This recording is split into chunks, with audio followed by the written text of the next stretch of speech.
campaign. Mask up in वो कहाँ है? Intro.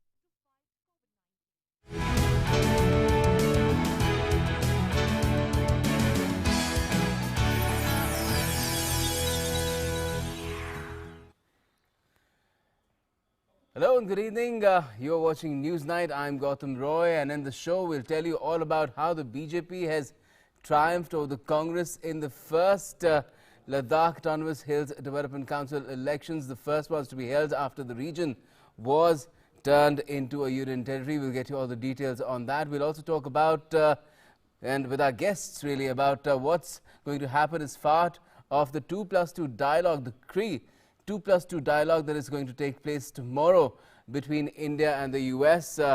US Secretary of State Mike Pompeo and Defense Secretary Mark Esper are here in New Delhi. The dialogue will take place tomorrow, and it's also been confirmed and announced that a key defense agreement, a strategic exchange and agreement, will be signed tomorrow as well, which is called BECA. We'll be talking about that with our guests. But first, our headlines.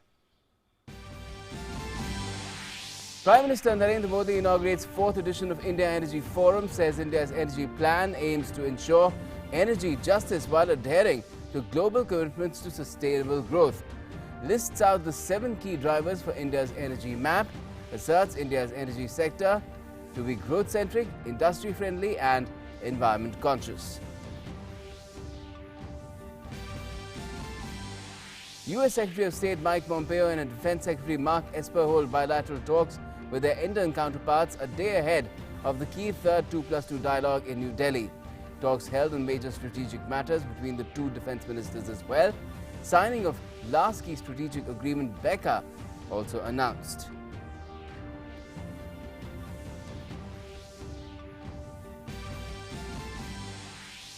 Four-day Army Commanders Conference begins in Delhi. The panel conference will see several military issues being included, the operational preparedness of the Army as well. Wednesday will see Defence Minister Rajnath Singh addressing the key gathering. Curtains come down this evening on campaigning for the 71 seats in the first phase of the Bihar Assembly elections. Voting will be held on Wednesday on these seats in 16 districts. BJP President JP Nadda, Bihar Chief Minister Nitish Kumar, RJD's Tejasvi Yadav and other leaders go all out in a bid to woo voters. Prime Minister Modi will inaugurate a national anti-corruption conference, Satark Bharat Samriddh Bharat, via video link on Tuesday. The PM will also hold a dialogue with the Uttar Pradesh beneficiaries of the Pradhan Mantri Swanidhi Yojana.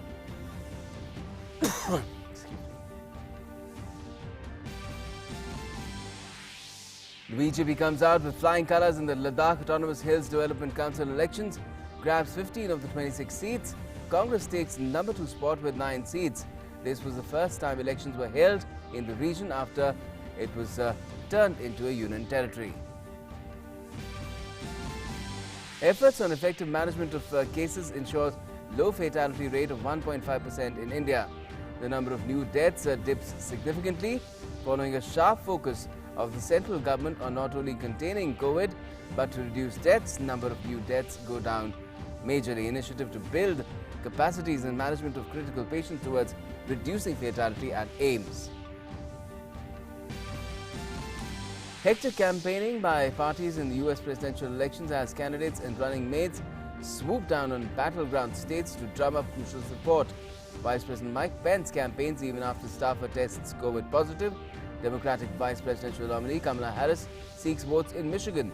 Early voting trend continues to climb up in the US.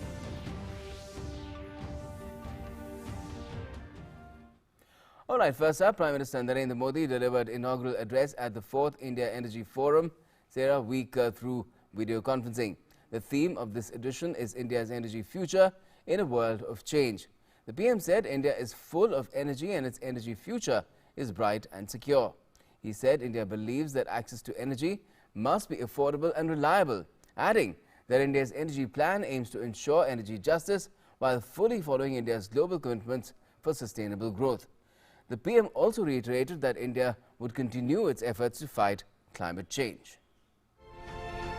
India is an important player in the global oil and gas sector being the third largest consumer of crude oil and the fourth largest LNG importer, realizing the need for India to graduate from a passive consumer to an active and vocal stakeholder in the global oil and gas value chain. Niti Aayog initiated the first roundtable of global oil and gas CEOs with Prime Minister of India in 2016. Organized by Niti Aayog and Ministry of Petroleum and Natural Gas, around 45 CEOs of major oil and gas companies attended the event this year. Prime Minister addressed the roundtable. India believes that access to energy must be affordable and reliable. That is when socio-economic transformation can take place.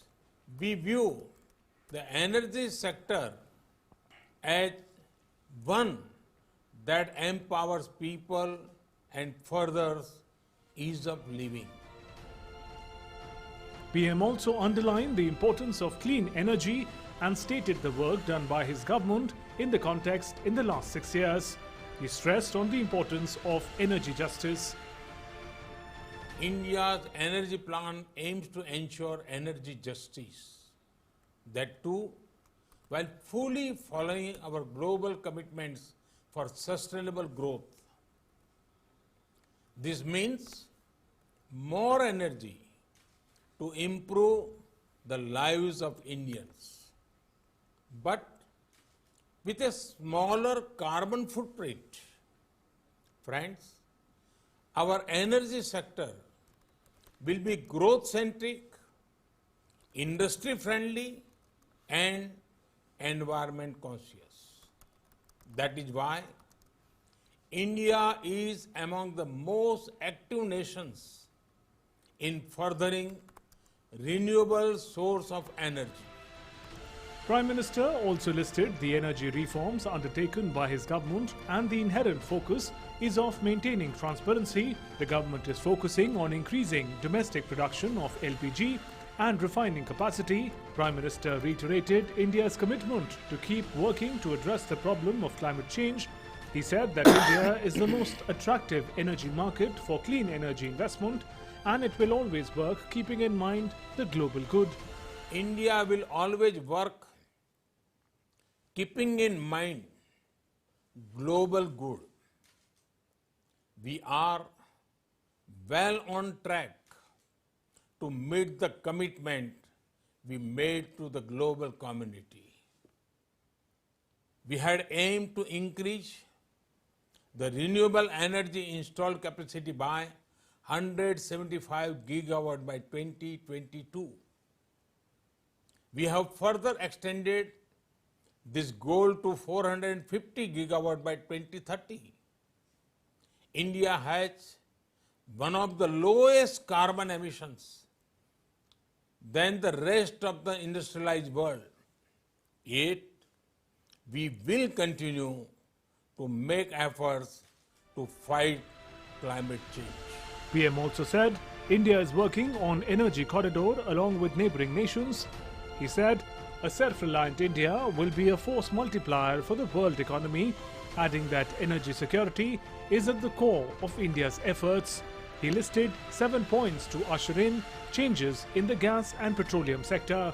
India's energy map will have 7 key drivers. The drivers of change are accelerating our efforts to move towards a gas-based economy, cleaner use of fossil fuel, particularly petroleum and coal, greater reliance on domestic source to drive biofuels, achieving the renewable targets of 450 gigawatt by 2030, increasing the contribution of electricity to decarbonize mobility, moving into the emerging fuels including hydrogen, digital innovation across all the energy systems. There will be continuity of these robust energy policies that have been in place over the last 6 years. The objective behind the meeting is to deliver a global platform to understand best practices, discuss reforms, inform strategies for accelerating investments into the Indian oil and gas value chain. The annual interaction has gradually become one of the most important gatherings of not only intellectual debate but also of executive action. The event grows in stature with the rise of India, the world's third largest energy consumer, which is likely to see over $300 billion investment by 2030 in oil and gas sector to meet the rising demand. A comprehensive presentation was also given on overview of oil and gas sector, explaining the ambition and opportunities in Indian oil and gas sector. News Night Desk, DD India. Major defense partners India and the US are set to hold the third 2+2 dialogue tomorrow, which will see defense and external affairs ministers of India hold talks with their American counterparts in the national capital. The dialogue this time around, apart from taking up major global and regional strategic issues, is going to lead to the signing of the last remaining key strategic agreement between India and the US, known as BECA. Here's more. Monday saw the arrival of US Secretary of State Mike Pompeo and Defense Secretary Mark Esper in the national capital for a two-day visit to take part in the third 2+2 dialogue with their Indian counterparts. India is hosting the talks in New Delhi on Tuesday. The US Defense Secretary inspected a guard of honor in the South Block lawns on Raisina Hill upon reaching New Delhi, where he was also greeted by Defense Minister Rajnath Singh.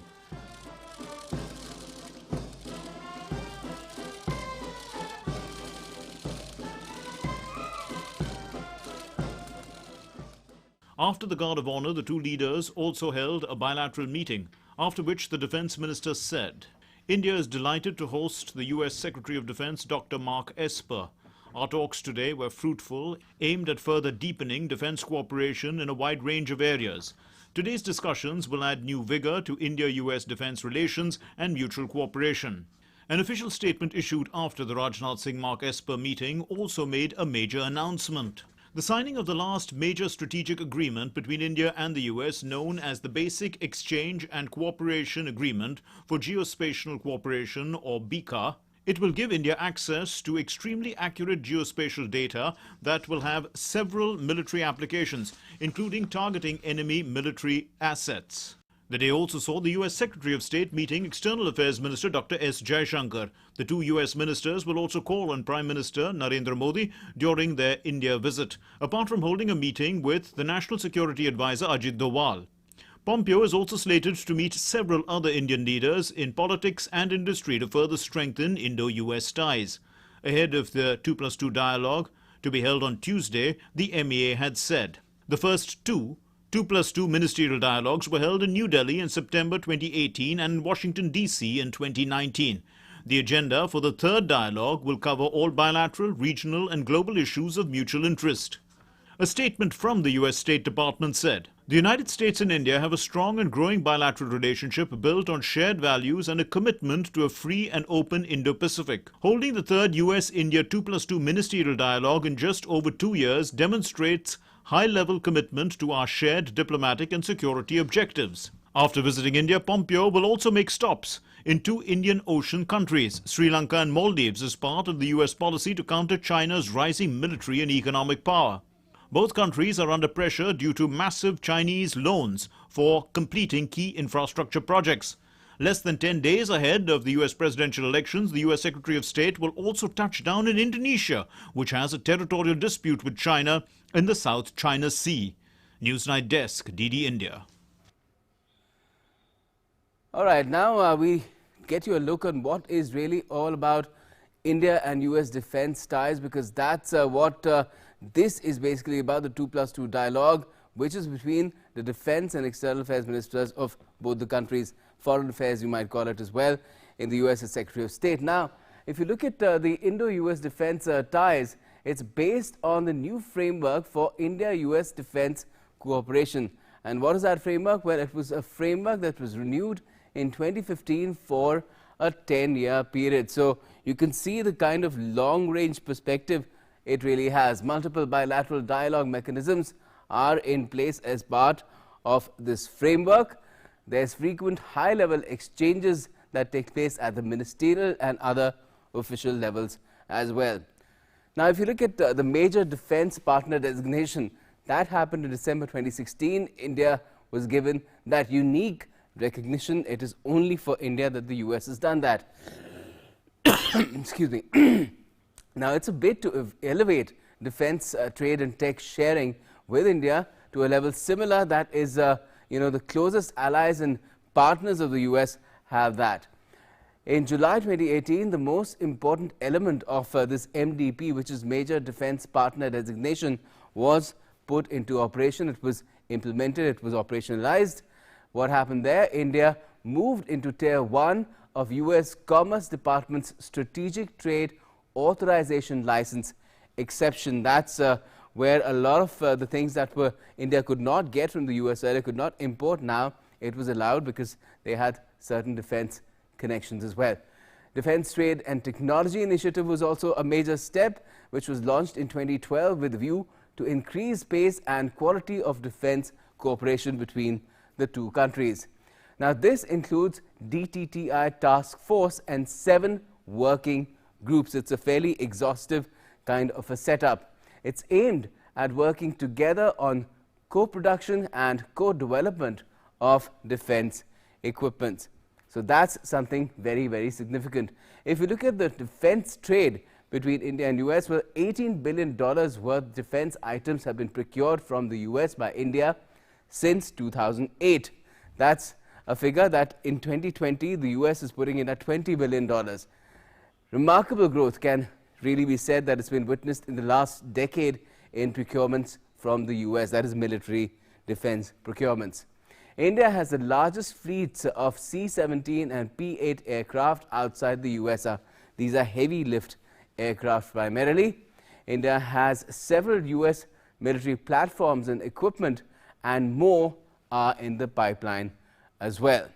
Now, if you look at defense agreements, November 2015 fuel exchange agreement was signed between the two sides. Further on, if you go on, in 2016 May, technical agreement on information sharing on wide shipping, that is civilian shipping, was really exchanged. In June 2016, Information Exchange Annex IEA on aircraft carrier technologies was also inked. Further on, in August 2016, Logistics Exchange Memorandum of Association, that's the LEMOA, was signed as well. Now, LEMOA puts a framework in place for reciprocal provision of logistics support, supplies and services between the two armed forces. It's perhaps the most crucial agreement that has taken place. September 2018, Communications Compatibility and Security Agreement COMCASA was also signed. And if we take this further, what is happening now? Well, this COMCASA, of course, was signed in the inaugural 2+2 dialogue that had taken place in 2018. And now what's happening in October 2020? Well, the third 2+2 dialogue, the Basic Exchange and Cooperation Agreement, that's BECA, is going to be signed tomorrow. That's been announced today after Rajnath Singh and Mark Esper met. If you look at military to military cooperation, the two countries conduct more bilateral exercises with each other than they do with any other country. That's how close they are as far as military to military cooperation is concerned. Annual Malabar exercise slated for November 2020, next month that is, will now include Australia as well, apart from India, US and Japanese navies. This is very, very significant. Why? I'll tell you a little later as well. India also participates in annual US-led multilateral RIMPAC and Red Flag exercises. So that's where the naval cooperation extends to as well. New bilateral tri-service exercise has been added now during September 2018 2+2 dialogue. So adding more dimensions to this entire process. Now there's trilateral and quad as well. Cooperation on Indo-Pacific issues carried out in trilateral and quad formats. What is happening here? Well, perspectives on security, maritime challenges, counter-terrorism and non-proliferation are all covered as part of this sort of an arrangement.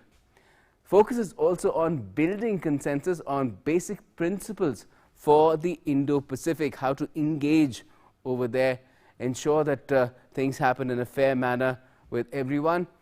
working jointly to ensure greater acceptance of principles among countries in the region as well, because we all know that some countries are there that do not want to play by the rules.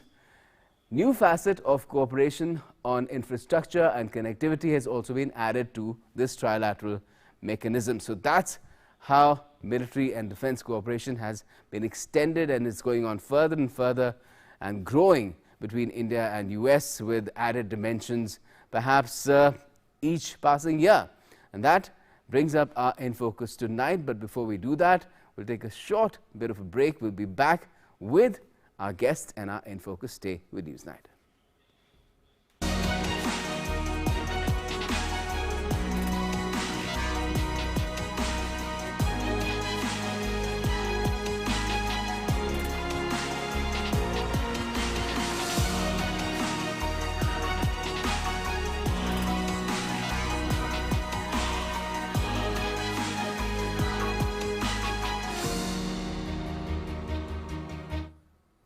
All right, welcome back, and we're talking about the 2+2 Indo-US dialogue, the third one that's going to take place in the national capital tomorrow, and that's what our In Focus is all about. Indo-US ties, key 2+2 dialogue, and to talk about it, we have our guests with us. Meera Shankar is joining us. She's former Indian ambassador to the US, and Major General Dhruv Katoch, retired, is also with us. He's director of the India Foundation. Good evening to you both. Meera Shankar, if I could come to you first, just tell us how significant is this mechanism, the 2+2 dialogue. It's going to be the third one now, with the perspective that, of course, it will also see the signing of BECA, which is the last key agreement as far as bringing the US and India together in this strategic defense fair is concerned. Well, firstly, this is a dialogue which includes both the defense minister, foreign minister, making it a comprehensive security and foreign policy dialogue. So that is important. And this is the third such dialogue. It was due to be held earlier, but was deferred and has now been rescheduled.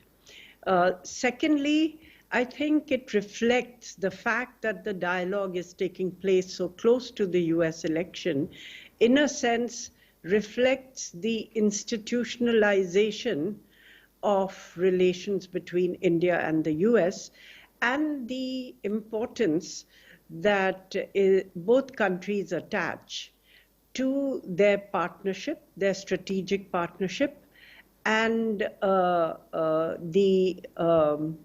what they can do together in the Indo-Pacific.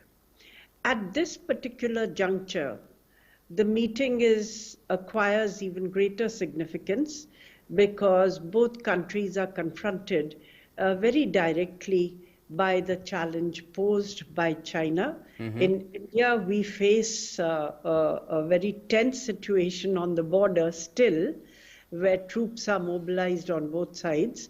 And in the South Pacific, in the South China Sea, in the East China Sea, we've seen Chinese aggressive behavior. Yes. So both countries are keen to look at what they can do together in the Indo-Pacific. And they've just had the meeting of the Quad. And following that, India has decided to invite Australia to the Quad, which would be all four partners taking part in an exercise in the Malabar exercise after a gap of several years. Yes. Because they had actually participated together in this exercise, but following China's objections had put a halt to the exercise at quadrilateral level. The fact that all the countries have agreed to this now reflects, in a sense, their mounting concerns about China's behavior. And finally, this meeting also takes place at a time when the COVID pandemic is still raging, particularly in the United States. You're seeing a rise in cases just in recent days. So both countries have have an interest in seeing how they can work together on the vaccine. Several American companies have partners in India and are working on the vaccine. So I think both countries could fruitfully discuss this. And, there has been a question whether, such a meeting should take place so close to the US elections, because voting is going on. And we don't know what the outcome is going to be. It could also envisage a change. So, but the thing is that there is a bipartisan consensus in the United States on carrying forward the relationship with India. And this agreement, BECA, which is being signed, which is expected to be signed tomorrow, is the last of the 3 foundational agreements, which actually the Pentagon had put on the table for discussion and conclusion with India during the Obama administration's time. So we don't expect that there would be any change or there would be any, differences in terms of the relationship with India and carrying forward the defense and security partnership. Okay. Let me bring in General Katoch here and get his perspective on BECA. Apart from that, how do you see the defense cooperation, particularly when India has, of course, ramped up procurement from the US as well, but cooperation in joint production, exchange of technology, where key defense technologies, high-end technologies are concerned. How will that come into play as well, and how will that be aided by this 2+2 dialogue? Important facets which are good to come in. I think my voice is, there is an echo coming. Yeah, it's all right now. One of the very important facets, the way I've looked at it is basically in the field of technology, by which the technological cooperation which is going to take place between the two countries will give a tremendous boost to the defense manufacturing sector within India. Now, when we look at BECA, BECA is an agreement basically where there will be a lot of sharing based on geospatial intelligence. Right. And this is going to give a tremendous boost to India, both within the Indo-Pacific and on our borders on eastern Ladakh and in Arunachal Pradesh, because this will enable pinpoint precision targeting of specific targets. As far as the Indian Ocean is concerned, I think one of the prime objectives is going to be, as far as BECA is concerned, with the assets which are available both with India and with the United States, I think it will be very crucial to identify hostile enemy submarine activity. And here again, I think BECA will be a very, very important tool for India, especially for India in that direction. As far as other issues are concerned, I think it's going to be the cooperation is going to step up multifold, and our own research institutes like the DRDO and the private sector, I think now will be partnering a great deal with US industry to produce defense equipment,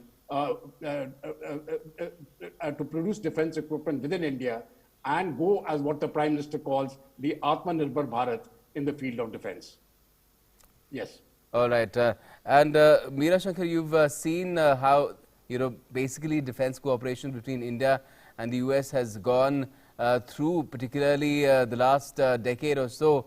And apart from procurements going, really high as far as India is concerned compared to what it was earlier, in the range of $20 billion from 2008, if you look at it closely. Where do you see this going when it will become, it will go beyond simply procurements, because General Katoch is quite optimistic that this will happen very soon? Well, I hope it does, because this is one area where we have made significant progress. In terms of weapons procurement, we have, made significant progress. Our categorization has been, raised to major defense partner, and the rules which apply have been notified and they are in operation. So it means that we have theoretically access to far higher levels of US technology and defense equipment than we used to have in the past. And again, this is something which both administrations have done. The Obama administration did the Major Defense Partner and the Defense Technology and Trade Initiative, and the Trump administration did the notification of the rules under the Major Defense Partner and continued with the Defense Technology and Trade Initiative, though initially there was some doubts given Trump's emphasis on make in the USA, buy American, hire American, and so on. There were some questions whether he would continue, and he was a little, the administration was a little slow in the beginning on moving on this Defense Technology and Trade Initiative, but it has continued. So you can see continuity in this field. But whereas the procurements are now, as you said, $20 billion, on the Defense Technology and Trade Initiative, I think we are still to make any significant progress. And I hope we will be able to identify some concrete projects on which the two countries' firms can work together, whether it is for research or whether it is for development or whether it is for joint production of, even not the whole thing, at least assemblies, sub-assemblies, and so on. But we have to wait and see, because as of now, this is not something which has been so, so significant. In terms of what these foundational agreements, the three that we have signed, will do is that they actually facilitate interoperability, safer communications, and sharing reciprocity as well. Yeah, and sharing of geospatial data, that would be BECA, which would provide, which is necessary for both navigation as well as targeting. So this would make it possible for the two countries to exchange and ramp up the sharing of information after BECA is signed. Certainly, and that will help General Katoch in the kind of operations, the joint, not just the joint exercises, but ensuring that the rule of law prevails in the Indo-Pacific region and with the Quad partners as well? Yes, you see, I think primarily now the concern, as far as both India and the United States is concerned, where our concerns, merge completely is in the Indo-Pacific, because that is where, as per what the Prime Minister has time and again stated, we want free and open navigation in the oceans, in the Indo-Pacific region. And this is something which the Chinese have really tried to prevent. Now, in the first time when the Quad actually met in 2007, that was the time when the Chinese got nervous, and the Quad really hadn't been formed. It was just an informal grouping. And subsequent to that, the Japanese Prime Minister, Mr. Abe, had lost the elections. The Australian Prime Minister lost the elections in the same year. And the governments which came after that, they became, their desire to continue with the Quad in the manner in which it was envisaged actually weakened a great deal. And they tilted towards China. And so did India. So that is why for a very long period of time, the Quad really was in a very, in a state of very slow motion, so to say. Now things have revived up because the entire geostrategic, the environment in that region has changed, especially as far as the regional countries are concerned, the ASEAN countries are concerned. So in my view now, the Quad has to be strengthened. It has to be led by India, Australia, and Japan with American assistance. But it is important for for all the four major democracies to carry the ASEAN countries with us. We have to provide the leadership, carry the ASEAN countries with us, and make it into a more formalized grouping. And it should not be based, as people say, on emotion. It has to be based on an agenda. So let us make out the agenda. What do we want here? And we have to ensure that the rights of the people who are living in that region, those rights are respected and they do not get bullied by a bigger power which is coming in because it is all too powerful. So Do you see that sort of a logical progression here, Meera Shankar, because people have been talking about some sort of an Asian NATO as well. That idea has also been floated. And of course, the US, Mike Pompeo, has made it very clear that he would like to see this Quad grouping being expanded to, other countries as well. Well, it may not be called Quad anymore, but more than that. Look, as part of the overall policy for dealing with the challenge posed by China, the Quad becomes an important institution. But all the countries concerned have, both equities in China as well as concerns about China. Right. So the US, for instance, imports at least over 40% of its personal protection equipment during the corona pandemic from China still. And India, for instance, gets all its active pharmaceutical ingredients from China. Australia, which is a resource-based economy, has China as its largest market for its resources.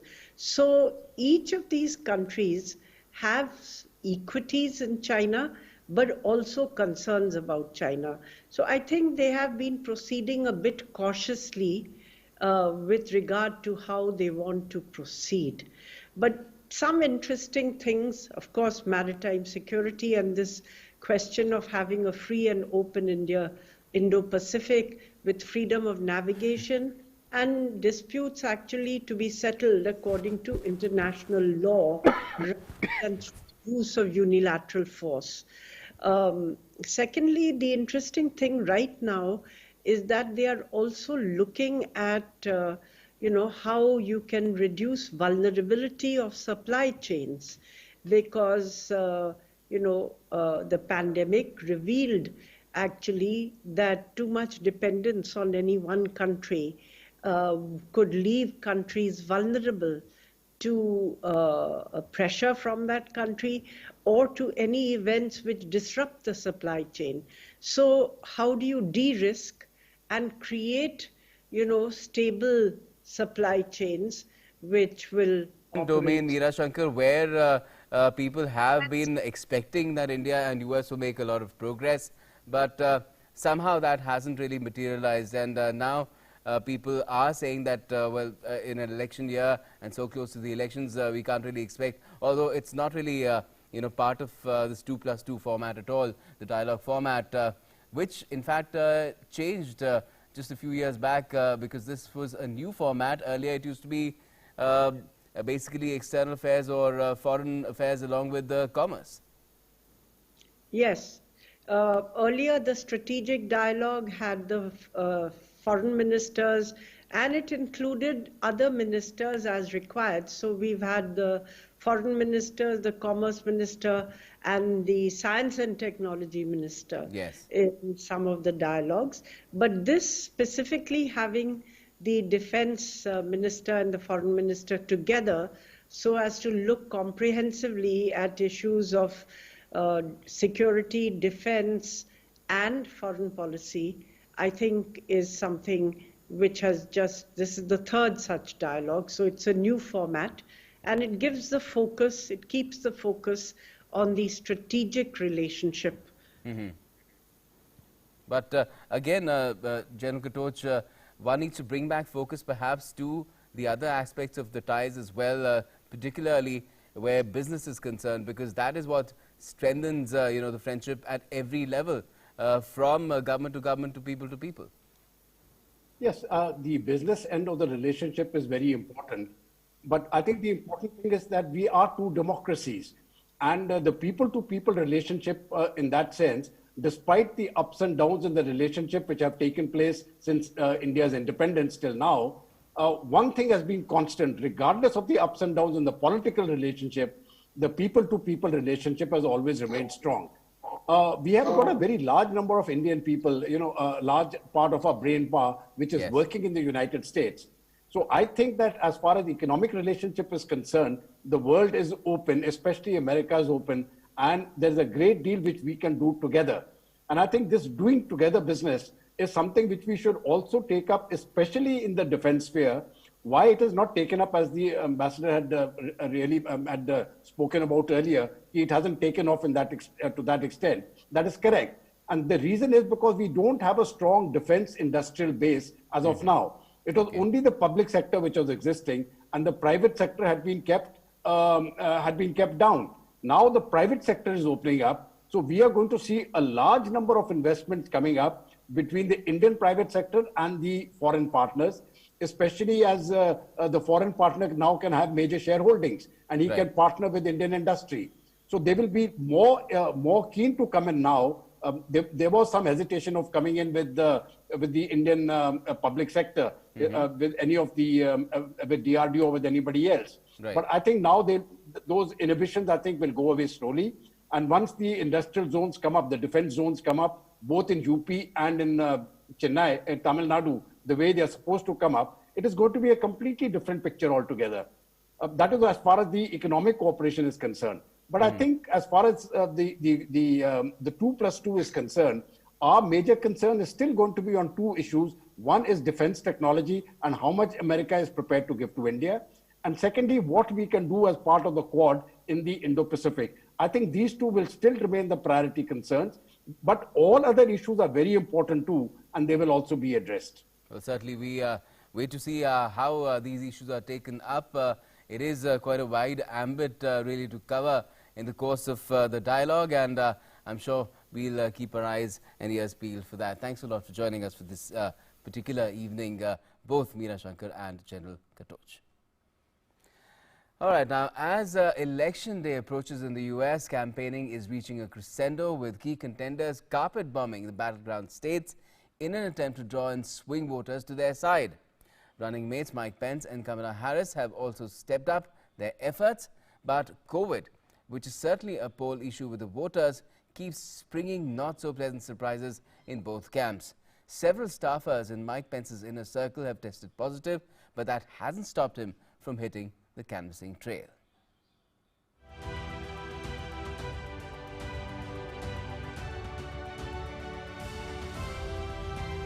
COVID-19 pandemic not only is one of the main issues in the high-voltage US presidential elections, but its threat is casting a shadow on the campaign by the Democratic and Republican camps. Sunday, in the fiercely contested US presidential elections, saw stepped-up campaign from both the camps as running mates of the presidential candidates made a dash for the key battleground states, even as COVID-19 continues to threaten and disrupt the show. Vice President Mike Pence's Chief of Staff, Mark Short, tested positive on Saturday, as well as multiple other senior aides. Instead of self-quarantining, Pence traveled to the battleground state of North Carolina on Sunday, where he urged supporters to stay in the fight. Democratic Vice Presidential nominee Kamala Harris campaigned in the battleground state of Michigan around the same time. Harris visited Triumph Church and urged supporters to vote early. So this is it, North Carolina. We've got 9 days to go.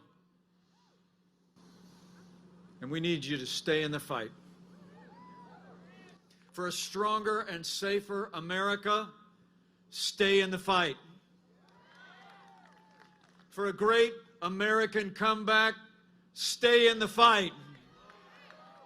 For faith and family, for our children, born and unborn, stay in the fight.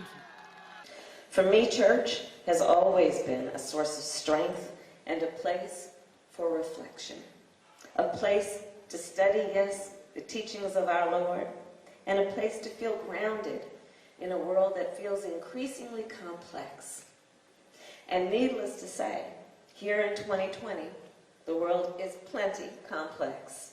From the pandemic to the recession, to historic wildfires and floods, and of course, the long overdue reckoning on racial injustice in America.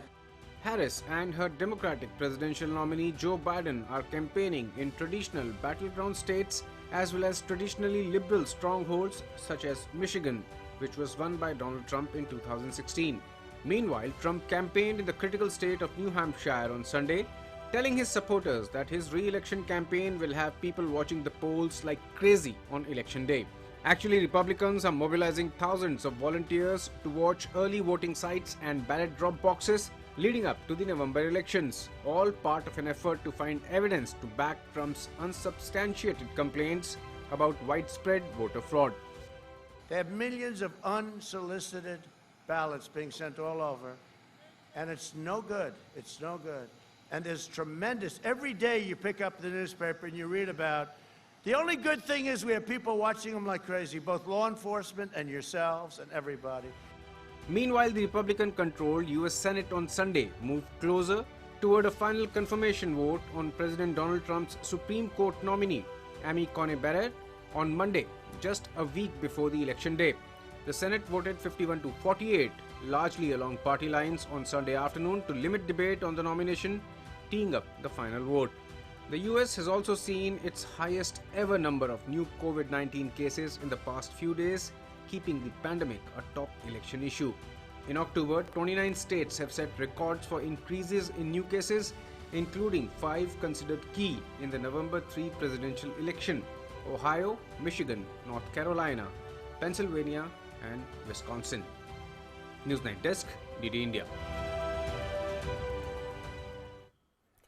And now let's talk about the elections that are taking place back home. And it's all set for the first phase of polling in Bihar Assembly elections on Wednesday. In one of the most interesting and intriguing elections in the COVID-19 era, all eyes are literally on the Bihar electorate.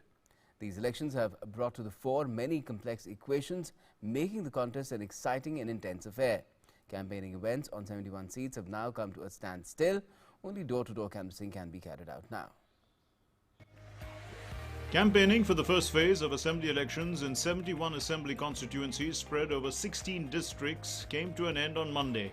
Polling for the first phase will be held on the 28th of October. The BJP and JDU leaders are attacking RJD for its jungle Raj in their past tenure. The RJD leaders constantly pitching their pre-poll promise of providing 10 lakh jobs to the youth. In the first phase, out of 71 seats, Magad region has 53 seats, while Anga has 18 seats. In the last assembly election, the Rashtriya Janata Dal had the highest number of 27 seats, while the JDU had 18, the BJP 13, and the Congress had 9 seats. Out of the 53 seats in Magad, the RJD had 22 seats, while the JDU had 11 seats, the BJP had 10 seats, and the Congress had 6 seats, while 1 seat each was held by the CPI-MLL and HUM, RLSP, and Independents. On the other hand, out of the 18 seats in Anga region, JDU had the most 7 seats, followed by 5 seats of RJD and 3 each with Congress and the BJP. However, on the basis of the Lok Sabha election 2019 results, these seats in the first phase show different results. In these 71 seats of the first phase, 26 assembly seats are seen in the JDU's account, while 23 seats are seen in the BJP's account. The RJD, which grabbed the most number of seats in the last assembly elections, have only 5 seats. The LJP is shown ahead in 12 seats. Jitan Ram Manjhi's led Hum Secular is seen ahead in 2 seats, while the Congress, RLSP and CPI-ML are ahead in just 1 seat. A total of 7.29 crore voters, including 3.4 crore women voters, will decide the fate of a total of 1,066 candidates. Out of the 1,066 candidates, 114 are women candidates. The largest number of 27 candidates are in the fray from the Gaya City Assembly seat, while the lowest 5 candidates are present in the Katoria Assembly seat. Bureau Report, Newsnight Desk, DD India. In the meantime, India's fight against coronavirus pandemic is ongoing. The focused efforts by all stakeholders have ensured that India's fatality rate has touched 1.5%. There's been a sharp focus of the central government on not only containing COVID, but to reduce deaths by providing quality clinical care to all critical and severe patients of the disease. And the strategy is clearly yielding results. As the fight against COVID pandemic continues, stern measures by the government is yielding encouraging results. India continues to report a trend of steadily decreasing active cases. India has one of the lowest fatality rates in the world. The case fatality rate is lowest since 22nd March and is continuously declining. India's fatality rate has touched 1.5%. 480 case fatalities have been reported in the past 24 hours. Of these, nearly 80% are concentrated in 10 states and union territories. 59,105 new recoveries were added in last 24 hours, whereas new recovered cases were 45,148.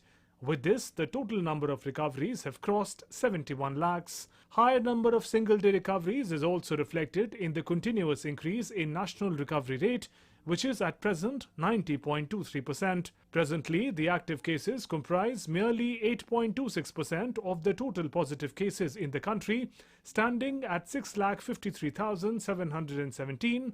This is the lowest since 13th August. According to ICMR, total tests for COVID till 25th of October stood at 10,34,62,778, of which 9,39,309 samples were tested on Sunday alone.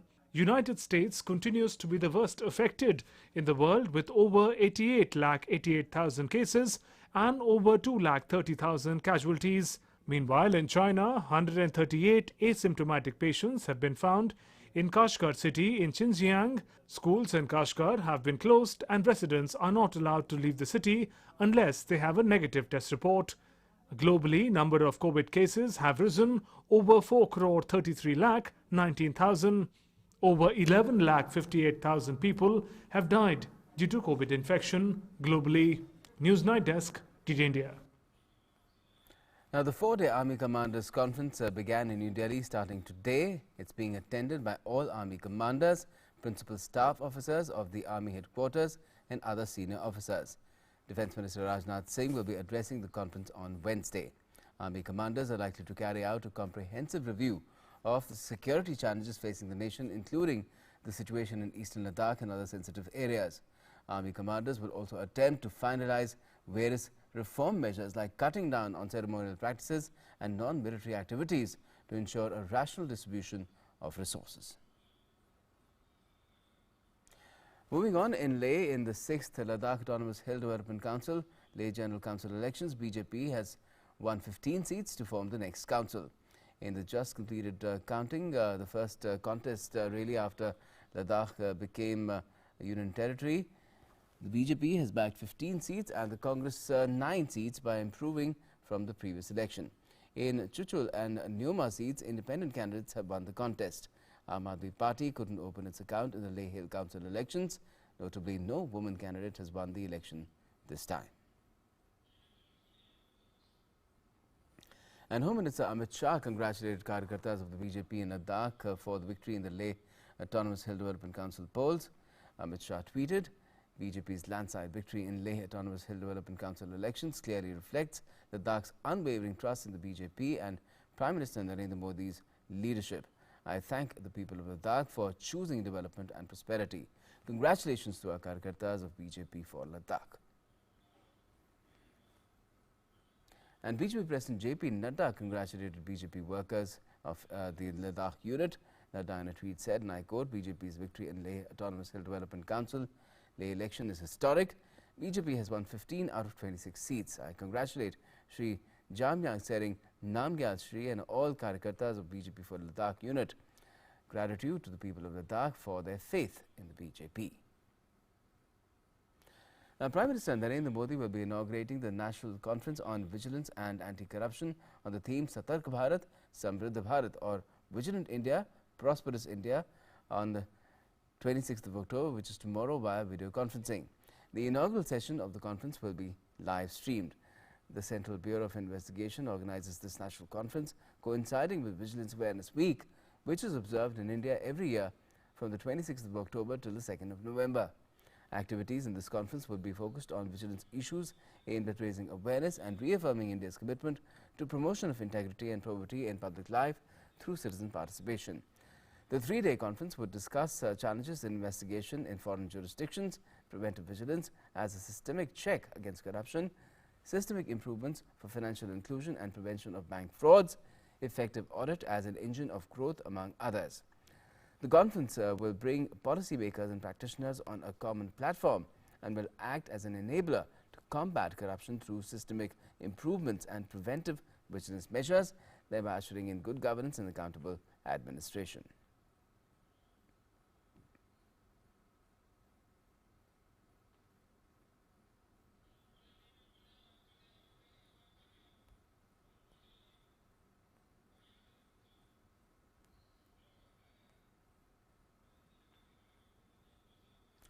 And Prime Minister Modi will also be interacting with beneficiaries of PM Swanidhi scheme from Uttar Pradesh tomorrow by video conferencing.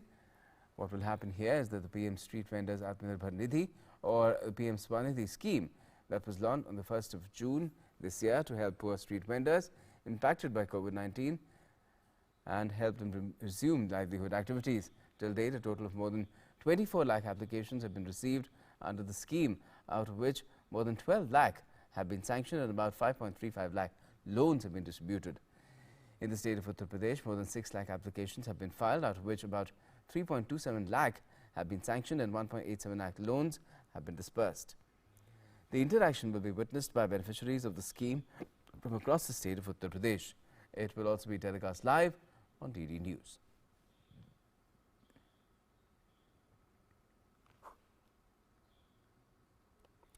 Let's now get to a wrap on what's happening with the COVID situation in the country and the world. Well, the COVID-19 vaccine being developed by the University of Oxford produced a similar immune response in both older and younger adults, and adverse responses were lower among the elderly. British drug maker AstraZeneca has said that immunogenicity blood tests carried out on a subset of older participants echo data released in July, which showed the vaccine generated robust immune responses in a group of healthy adults aged between 18 and 55.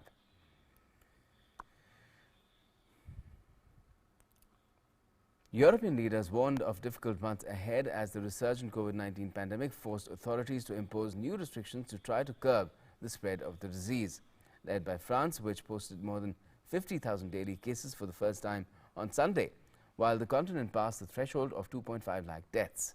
Italy also imposed new curbs, ordering restaurants and bars to close from 6 in the evening and shutting down cinemas, gyms, and imposing local curfews in several regions. Germany has fared relatively well compared to other countries in Europe, but it too has seen a sharp rise in cases recently.